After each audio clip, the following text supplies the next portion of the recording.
তোমার রব কি বলে জানো? তুমি যাকে আমার চাইতে বেশি ভালোবাসবে আমি তাকেই তোমার কাছ থেকে দূরে নিয়ে যাব আর তোমাকে বড্ড একা করে রাখবো। তিনি আরো বলেন, কখনো বলবে না যে তাকে ছাড়া আমি বাঁচবো না, কিন্তু আমি তোমাকে তাকে ছাড়াই বাঁচাবো। পিছনে সব আবেগ কেড়ে নিয়ে তোমাকে দিব্যি সামনে এগিয়ে নিয়ে যাবো। তুমি কি দেখো নি ঋতুরাও যে 2 মাস পর পর বদলাতে থাকে, ছায়া দেওয়া গাছের পাতাও তো শুকিয়ে যায়, আর যখন সবর হারিয়ে ফেলে তখন ঝরে পড়ে। কিন্তু তোমার রব তো ধৈর্যশীল ও পরম দয়ালু।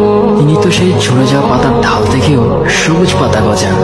তুমি কি দেখছো না তোমার স্রষ্টার এই নিদর্শন? যে মানুষটাকে তুমি নিজের জীবনের চাইতেও বেশি ভালোবাসতে, সেই মানুষটাও একদিন অচেনা হয়ে যায়, তোমার মন ভেঙে যায়, এমনকি বন্ধুর শত্রুতে পরিণত হয়। আর খানিক সময় পর শত্রু বন্ধুতে পরিণত হয়। যে মানুষটাকে তুমি নিজের জীবনের অংশ ভাবতে, সে মানুষটাও প্রতারণা করে। বুঝি না এত কিছু হওয়ার পরেও তুমি তোমার রবকে বাদ দিয়ে সেই মানুষগুলোর উপরই ভরসা করো, যারা তোমাকে প্রতিনিয়ত কষ্ট দিয়েছে।